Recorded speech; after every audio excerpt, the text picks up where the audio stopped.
चलिए आज का सेशन को हम लोग स्टार्ट करते हैं। सेशन को स्टार्ट करने से पहले कृष्ण जन्माष्टमी की आप सभी को ढेर सारी शुभकामनाएं। आज के सेशन में हम लोग देखेंगे द बॉन्ड ऑफ लव का समरी। क्लास 9th का बीए बुक का समरी है द बॉन्ड ऑफ लव, जिसके लेखक है केनेथ एंडरसन। आप सभी लोग क्या जानते हैं कि कोई ऐसा जानवर है जो मनुष्य की तरह प्यार करता हो, मनुष्य के बिना ना रह पाता हो? अगर आप किसी ऐसे जानवर के बारे में जानते हैं तो कमेंट सेक्शन में इसका जवाब जरूर दीजिएगा। आइए आज का समरी स्टार्ट करते हैं। मैं रविजन स्वागत करता हूं आप सभी का अपने YouTube channel Gurukul e learning academy में। आज का सेशन हमारा बहुत ही इंपॉर्टेंट है और बहुत ही इंटरेस्टिंग होने वाला है। द बॉन्ड ऑफ लव के लेखक है केनेथ एंडरसन और समरी की स्टार्टिंग भी केनेथ एंडरसन से ही होती है। एक बार क्या होता है कि ब्रोनो नामक एक बियर को केनेथ एंडरसन ले आते हैं अपने घर, वो भी किसी घटने के दौरान। घटना लेखक के साथ 2 साल पहले घटित होता है।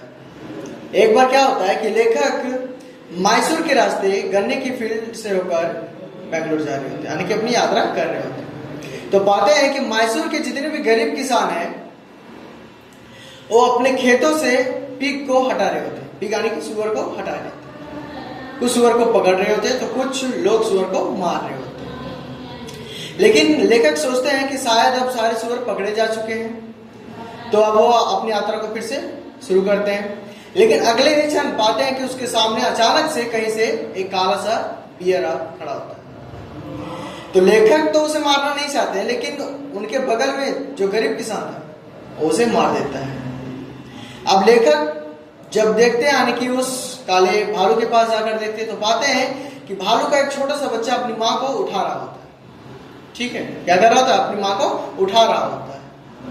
अब जो लेखक है वह सोचते हैं कि क्यों ना इस छोटे से भालू के बच्चे को अपने साथ लेकर चला जाए। तो अपने बैग में उस भालू के बच्चे को डाल लेते पकड़ के। लेकिन उस भालू के बच्चे को पकड़ने में लेखक को काफी मेहनत करनी पड़ती है, यानी कि जो छोटा सा भालू का बच्चा है वो गन्ने की फील्ड की ओर भाग रहा होता है। लेकिन किसी तरह से लेखक उसे पकड़ लेते हैं और एक बैग में डाल देते हैं और सीधा लेकर चले आते हैं बेंगलोर, जहां पे उसकी वाइफ रह रही है। जब ब्रोनो नामक भालू को देखती है कौन? लेखक की पत्नी, तो बहुत ही खुश हो जाती है। लेखक इतना ही नहीं बल्कि लेखक उस बियर यानी कि ब्रोनो बियर के साथ साथ 2 और कुत्ते को पाल रखे थे। अब जो ब्रोनो की यानी कि लेखक की वाइफ है वो ब्रोनो की बहुत अच्छे से देखभाल कर रही है। उसे हर एक चीज खाने के लिए दे रही है। खाने में ढेर सारा चीज था, चॉकलेट था, जूस था, यानी कि वगैरह वगैरह चीजें उसे खाने के लिए देती थी। लेकिन एक बार होता ऐसा है कि ब्रोनो मिस्टेक से जहर खा लेता है। होता ऐसा है कि जो लेखक हैं वो एक यानी कि चूहे मारने वाली दवाई को रखते हैं, बेरियम कार्बोनेट। जहर का नाम क्या होता है? बेरियम कार्बोनेट को रखते हैं ताकि चूहे जो है वो आएंगे और खाएंगे और चूहे मर जाएंगे। लेकिन उल्टा हो जाता है, भालू उधर से आता है और उसे खा लेता है। अब खा लेने के बाद भालू का तबीयत यानी कि ब्रोनो का तबीयत काफी ज्यादा बिगड़ जाती है। तो तुरंत उसे ले जाकर डॉक्टर से दिखाया जाता है, तो फिर वो ठीक हो जाते हैं। उस दवाई के कारण क्या होता है कि जो ब्रोनो है उसका शरीर काम करना बंद कर देता है, यानी कि वो पैरालाइज्ड हो जाता है। लेकिन फिर दिखाते हैं, दवा वगैरह करते हैं तो फिर वो सही हो जाता है। लेकिन इतना ही नहीं, एक बार और क्या करता है कि जो ऑयल होता है उसको पी लेता है।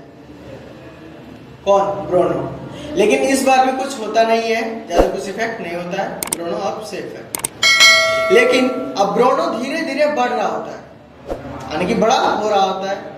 लेकिन जो लेखक है उसके जो दोस्त हैं वो अब निश्चय करते हैं कि क्यों ना हम ब्रोनो को अपने घर में ना रखकर उसे जू में डाल दें, क्योंकि ब्रोनो के लिए एक सेफेस्ट जगह जू ही हो सकता है। ठीक है, इसीलिए लेखक और उसके दोस्त ये निश्चित करते हैं कि अब क्यों ना हम ब्रोनो को कहाँ ले जाकर रख दें? जू में ले जाकर रख दें।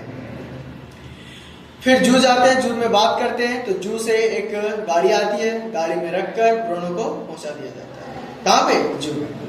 लेकिन अब जो लेखक की वाइफ है वो बिल्कुल भी सही फील नहीं कर रही है। क्योंकि ब्रोनो के साथ उनका इतना अधिक लगाव हो चुका था कि ब्रोनो के बिना वो रह ही नहीं सकती है। इसलिए ना खाना खा रही है, ना उसका कहीं भी मन लग रहा है, केवल हमेशा किसके बारे में सोच रही है? ब्रोनो के बारे में सोचती रहती है। अब ब्रोनो को जाए हुए बैंगलोर से 3 महीना हो चुका है। कितना महीना हो चुका है? 3 महीना हो चुका है। ठीक। अब जो लेखक की वाइफ है वो चाहती है कि हम ब्रोनो से मिले, लेकिन उसके जो हस्बैंड यानी कि कैनिथ एंडरसन वो मिलने से मना करते हैं। तो लेखक की पत्नी है वो कहती है कि मैं खुद जाकर मिल लेती हूँ। तो सबसे पहले क्या करती है कि एक लेटर लिखती है और लेटर के माध्यम से पता करती है ब्रोनो का हालत। तो पाती है कि ब्रोनो जो है वो बिल्कुल भी अच्छा नहीं है, क्योंकि पहले जितना वो ताजा था, तंदुरुस्त था, ठीक है, अब वो ऐसा वो बिल्कुल भी नहीं है, काफी दुबला पतला हो गया है, ना खाना होना कुछ मतलब कुछ भी नहीं खाता है। मतलब कहीं ना कहीं उसे अपनी माँ के द्वारा दी गई प्यार को आने की प्यार की याद आ रही थी। माँ कौन? तो लेखक की पत्नी, क्योंकि ब्रोनो का वह इस प्रकार से देखभाल कर रही थी जैसे कोई माँ अपनी बच्चे की देखभाल करती है। आशा करते कि यहाँ तक आप सभी को स्टोरी समझ में आया। आगे की कहानी में बताता है कि लेखक की पत्नी जो है वो लेखक से कहती है कि मुझे ब्रोनो से मिलना है, लेकिन वो मिलने से मना करते हैं। लेकिन जो पत्नी है वो कहती है कि नहीं, मुझे मिलना है, आप मुझे गाड़ी से छोड़ दो, अन्यथा मैं बस की सहायता से मैसूर चली जाऊंगी। मैसूर मतलब मैसूर के एक जू में ही ब्रोनो को रखा गया था। अब निश्चित करते हैं और तीनों चले जाते हैं। कौन कौन? तो लेखक, उसके फ्रेंड और उसकी वाइफ चले जाते हैं।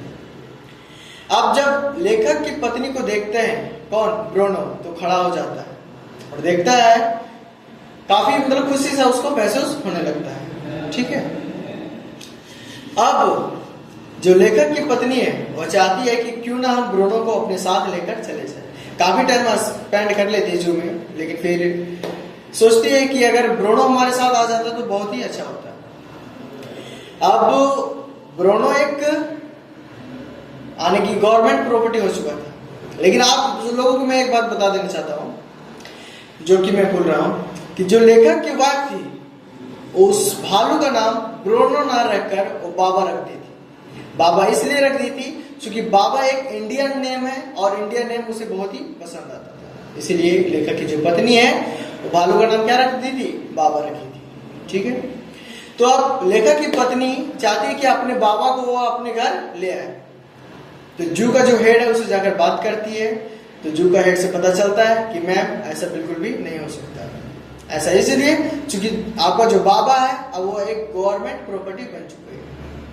इसके लिए मुझे कोर्ट में जाकर दरख्वास्त करनी होगी। अगर परमिशन मिला तो ही मैं आपके बाबा को आपके घर ले जाकर छोड़ सकती हूँ, अन्यथा मैं नहीं कर सकती। लेकिन कोर्ट चले जाते हैं, कोर्ट से उन्हें परमिशन मिल जाती है, क्योंकि जो कोर्ट के मैजिस्ट्रेट होते हैं वो बहुत ही दयालु किस्म के व्यक्ति होते हैं। तो फाइनली परमिशन अब मिल जाती है। परमिशन मिलने के बाद अब क्या होता है कि बाबा को स्वतंत्र रूप से अपने घर ले आती है। कहाँ पे? पुनः बेंगलोर ले आती है। इतना ही नहीं है, अब बाबा के रहने के लिए अपने ही घर के बगल में एक गार्डन बनाती है, जिसमें बाबा के रहने के लिए हर एक सुविधा देती है। थोड़ा मड़ वगैरह बना देती है, कीचड़ वगैरह बना देती है, और उसके रहने खाने के लिए हर एक सुख सुविधा, जितनी सारी सुख सुविधाएं उसे पहले मिल रही थी वो हर एक सुख सुविधा अब दी जा रही थी। अब बाबा भी खुश है और उसकी पत्नी यानी कि लेखक की पत्नी भी खुश है। लेकिन पहले की तरह ही जो बाबा है वो फनी करता है, मजाक करता है, और लेखक की जो पत्नी है वो अपना ज्यादातर समय बाबा के साथ ही स्पेंड करती है। और बाबा अभी भी बचपन की तरह जिस प्रकार से एक बच्चा अपनी माँ की गोद में खेलता है, उसी प्रकार से बाबा अभी भी लेखक की पत्नी के गोद में बैठकर खेल रहा होता है। यही हमारी कहानी की एंडिंग हो जाती है। द बॉन्ड ऑफ लव का यही मतलब होता है कि क्या द बॉन्ड ऑफ लव में बताया गया है कि कोई जानवर मनुष्य से क्या प्यार कर सकता है? तो हाँ, कर सकता है।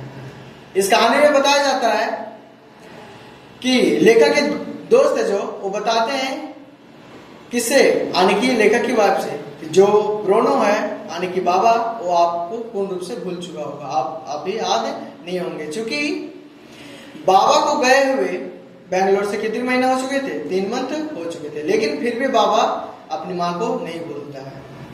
तो इसलिए हम लोग कह सकते हैं कि कोई जानवर अगर यदि हम किसी जानवर से प्यार करते हैं तो वो जानवर हमें तब तक नहीं भूलता जब तक हम उसे ना भूल जाए। तो आशा करते हैं कि आज का समरी आप सबको बहुत ही अच्छा लगा होगा। अगर अच्छा लगा हो लाइक जरूर करें। और आप लोगों से एक जरूरी बात कि आप सभी लोग वीडियो तो देखते हैं, लेकिन वीडियो कैसा है ये आप लोग बताना भूल जाते हैं। तो अब की बार से आप सभी लोग वीडियो में जरूर बताएं कि आप लोगों को वीडियो कैसा लगता है देखने में। अगर किसी प्रकार की कमी नजर आती है तो ये जरूर बताएं कमेंट सेक्शन में लिखकर, ताकि हमें भी पता चल सके कि हमारे द्वारा दी गई कंटेंट आप लोगों को पसंद आती है या फिर नहीं आती है। और यदि अगर किसी प्रकार की अगर कमी आप लोगों को महसूस होती है तो आप सभी लोग कमेंट में लिख दें, हम उस कमी को दूर करने की कोशिश करेंगे। और इसी तरह के ढेर सारे वीडियो को देखने के लिए हमारे YouTube channel Gurukul learning academy से जुड़े रहिए। Thank you. जय हिंद, जय भारत।